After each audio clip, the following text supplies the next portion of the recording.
யெகோவா ஈரே பிரேட்டின் வழியாக தேவநாமம் மகிமைப்படுவதாக. உங்களையும் வெல்கம் பண்றேன். பிரியமானவர்களே, நாம நிறைய பகுதிகளில் பார்த்திருக்கோம்.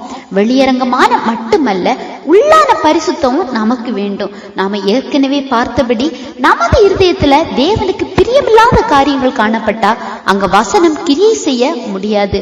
எனவே இருதய பரிசுத்தம் ரொம்பவும் முக்கியமான ஒன்றாக கருதப்படுகிறது. சங்கீதம் 51:10 படி, தேவனே சுத்த இருதயத்தை என்னிலே சிருஷ்டியும் அப்படின்னு பார்க்கலாம். அதாவது சுத்தமான இருதயம், அங்க பாவம், அழுக்கு, கரைகள், வஞ்சனைகளுக்கு இடம் கிடையாது. அது மட்டுமல்ல, கடைசி வரை இறுதி மூச்சு வர நிலை நிற்கும் அனுபவம் நமக்கு வேண்டும். ஏன் சுத்தமான இருதயம் வேண்டும்னா, நமது ஆண்டவர் பரிசுத்தமானவர். எனவே சுத்தமான இருதயத்தில் தான் அவருடைய வசனங்களும் கிரியை செய்யும். அப்படி கிரியை செய்யும் போது அவரோடு இணைந்து அவர் கட்டளைகளுக்கு ஏற்ற முறையில நம்மால வாழ முடியும். இரண்டாவதாக நாம பார்க்கும்போது, நமது இருதயம் சுத்தமானால் மட்டும் போதாது.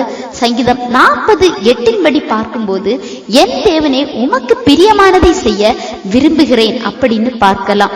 பிரியமானவர்களே, நமது இருதயம் அவரோடு இணைக்கப்படணும். எப்படின்னா, நமக்கேற்றதாய் நமது விருப்பம் என்பதை விட அவர் நம்ம கிட்ட எதிர்பார்க்கிற காரியத்தை கொடுக்கிற அனுபவத்தை, மனநிலைமைய வளர்த்துக்கோங்க. உமக்கு பிரியமானதை செய்ய என்ன வழி நடத்துங்க, உங்க சித்தத்தின்படி நான் வாழணும். ஏன்னா இது ஆண்டவரை ரொம்பவும் பிரியப்படுத்துகிற விஷயம். இப்படி கேட்டு பழகுங்க. இன்றைய தினம் 2 காரியங்கள் பார்த்தோம். நமது இருதயத்துல ஆண்டவர் கிரியை செய்யணும்னா நமது இருதயம் பரிசுத்தமாயிருக்கணும். 2வது, நமது இருதயம் அவருக்கு ஏற்றபடி இணைக்கப்படணும். உமக்கு பிரியமானதை செய்யணும் அப்படி கேட்கிற அனுபவத்தை பெற்றுக்கொள்ளுங்க. சரியா? இந்த பகுதி உங்களுக்கு பிரயோஜனம் உள்ளதா இருந்திருக்கும் நம்புறேன். ஆண்டவர் தாமே உங்களை ஆசீர்வதிப்பாராக.